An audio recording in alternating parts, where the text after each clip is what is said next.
Are we sitting on another Pokemon bubble ready to burst? Well, let's take a look.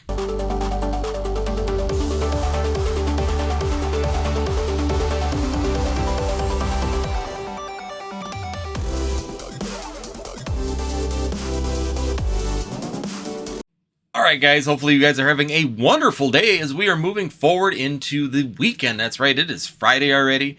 And I don't know about you, but I am excited for another weekend. So hopefully you guys have some good plans. Hopefully you guys are ready to relax and, of course, get out of work. For the people that do work the weekend, I'm sorry. I probably end up working too, so don't feel too bad about it. But at the end of the day, hopefully you guys are having some good plans made out for this weekend. Now, what are we looking at in Pokemon right now? There are some really funky things happening right now. This market is going crazy. The lack of booster boxes is really getting concerning, especially the businesses and LGSs that are really looking for product to sell. And they have people like storming the doors again, looking for Pokemon product, but it's not coming. Now, what does this mean? Could this be creating an artificial bubble again in the Pokemon TCG? We are seeing prices of sets just going crazy. Chilling Reign going up crazy. Brilliant or Battle Styles going up crazy prices. We got Brilliant Stars selling on TCG Player for almost $185, but you can still buy it on Pokemon Center for $139.90 or $143.99. It's crazy to watch all of these prices and all of these things happening, which are sometimes very indicative of a bubble starting to grow again inside of this hobby. And the reason that I'm getting a little concerned about it is that I am starting to see even the most random products like deck boxes and those kind of things clearing off of shelves at Walmart and Targets. GameStop is running out of things that they have been sitting there, like those Evolution boxes that came out, have been sitting there for months since before Christmas, and they didn't move. They've been piled up all over the place because they were all of the Vs from that set, or from Evolving Skies, or all the Evolution Vs inside that one fancy box to kind of mimic the Japanese version. And it's sat. It hasn't moved. There wasn't anything really enticing inside of it, so it really wasn't a big selling item. But all of a sudden, those are all gone. RCSV boxes, UPCs, all gone.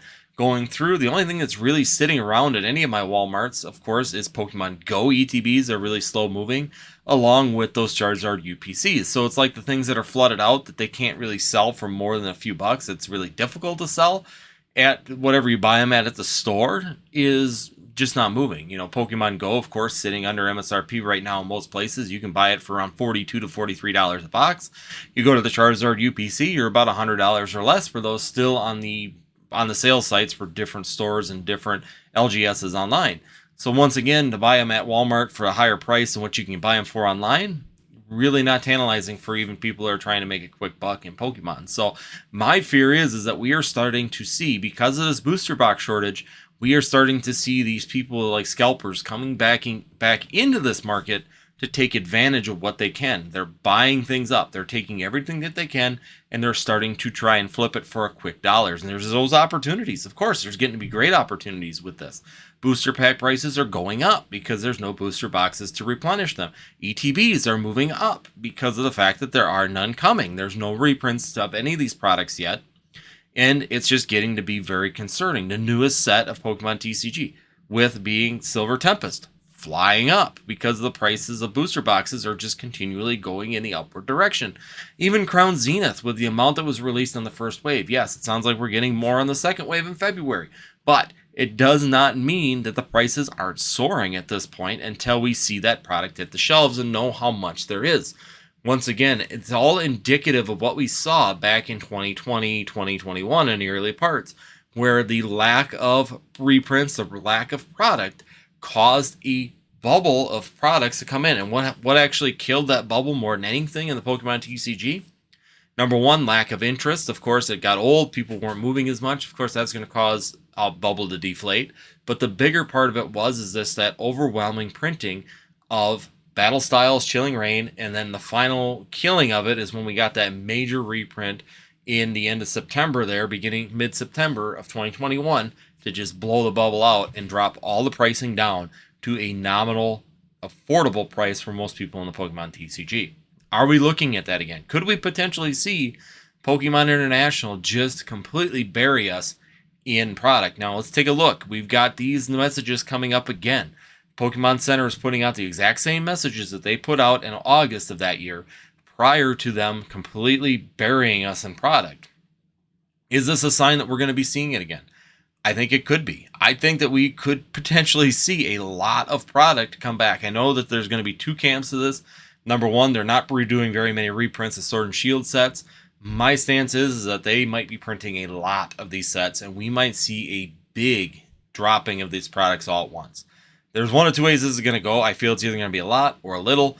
All I'm seeing is that, once again, I look at the history. My thing is I look at trends and I look at the historical factors of the sets, of what's happened in this collectibles markets, moving through Sword and Shield from even going through the boom and all the craziness back in 2020 and 2021, and what we are seeing today. There are similarities that we are starting to see come back again. And the fact that these prices are raising like crazy and going up exponentially very fast means that we might be creating another false bubble, just because of the fact that we want product, we want supply, and it's not there. People are going back in time and starting to gobble up everything that's been sitting for a long period of time with no price increases. Battle Styles, Fusion Strike, you can even go down to Chilling Rain, all of it. Even Shining Fates is moving up. All these products that were sitting kind of low priced or right at MSRP, or for example, Battle Styles under $100 of booster boxes, are now climbing because people are trying to get product, and product is what they want. LGSs can't give it to them. Mason's doing so many videos of how much this is damaging his business because people are coming in for Pokemon and he can't supply anything to them. I'm hearing that from my local LGSs. They are crying for product because we don't have it. We can't get it. We got people coming in looking for it, and we can't sell them products. Empty shelves to a business is absolutely horrifying when it comes down to it at the end of the day. If you have too much product, you can mitigate that. You can do sales, you can do things, sell it at your cost if you need to get rid of it, or you can just watch it slowly roll out the door as time moves on and progression of sets and people coming interest as you run through. But not having items on the shelf is the most damaging thing that you can have for a business, because if you don't have it, you can't make money at all. And that's the biggest situation that we're going to continue to see. And like I said, with the historical factors of this and the history of the Pokemon TCG, I'm being very, very cautious right now when it comes down to buying anything. Once again, it's not that I don't want to buy things. It's just I'm very, very cautious about paying over MSRP on anything. If I'm seeing all these booster boxes, especially the most recent ones, raising in price for my Pokemon investing in 2023, it's very difficult to want to continue that. It just gets very, very stressful to think about the fact that these booster boxes are climbing so fast and none of them have had any reprints yet. The demand is there. The playability is there for a lot of these sets. And the fact of the matter is that we are not seeing any product coming to replenish that. So once again, guys, I would be a little bit cautious when it comes down to Pokemon investing and speculating right now. Don't be overpaying on these products. If you feel that they're inflated and you feel like you're getting a little bit out of control on those pricing on them items, it might be better to start backing off and just wait. Once again, if you miss an opportunity in this market, it won't be as damning as if you get caught in the middle of something and have some products stuck for a long period of time. Especially coming in to the new era of Pokemon, people might shift their interest to Scarlet and Violet. And if we get a major reprint of Sword and Shield and we start seeing a big dousing of these products, we might see the products sit for a long period of time. Now, granted, will they probably go up in price? Yeah, I think so. The overall interest in the Sword and Shield sets with the alternate arts and everything else that's involved inside of it definitely has the interest of a lot of people. So I think there will be continued interest and continued movement of those products. So even if it does drop, I think it will make a recovery.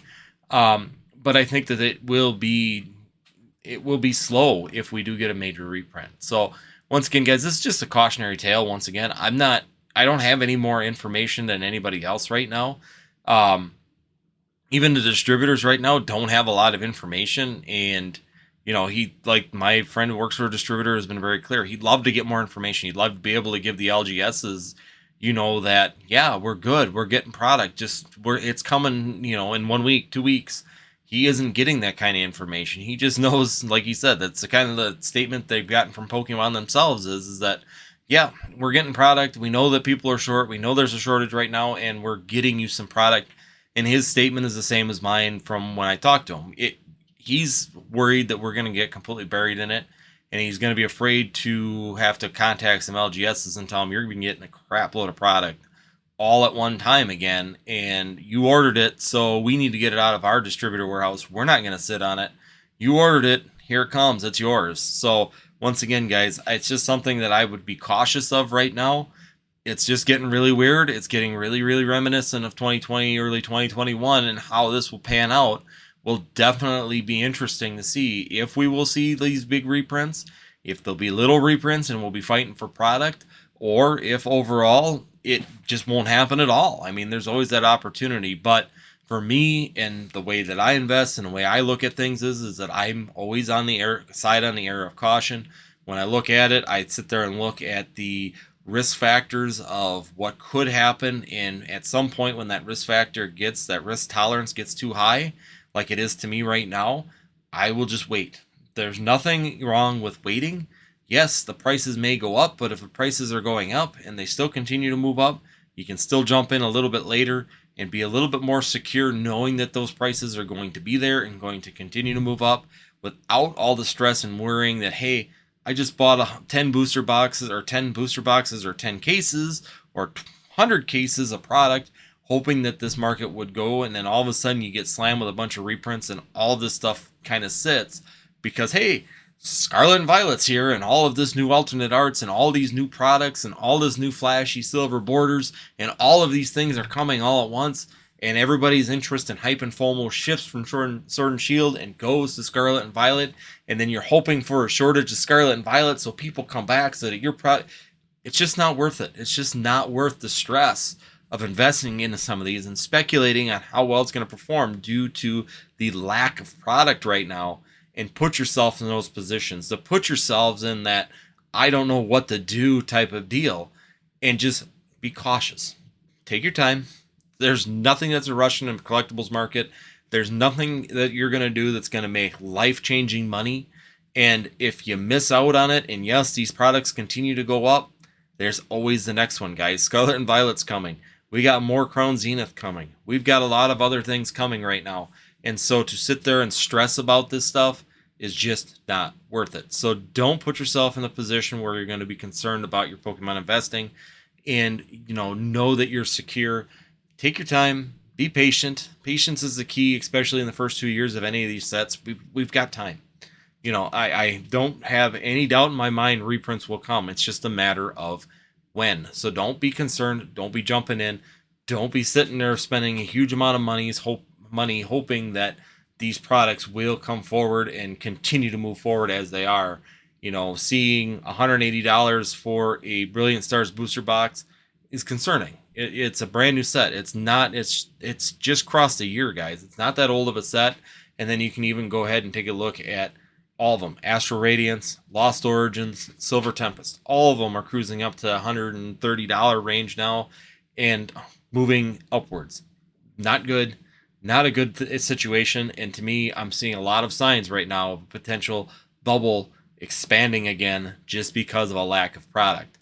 If that bubble gets the product it needs, it will deflate extremely quickly. Things will settle back down, and I even see Chilling Reign and Battle Styles settling back down because I feel that the sales will start to drop because the pricing will actually start to draw back, because they are overpriced. People are paying for it, so people are just every day. I do the exact same thing when I'm selling things.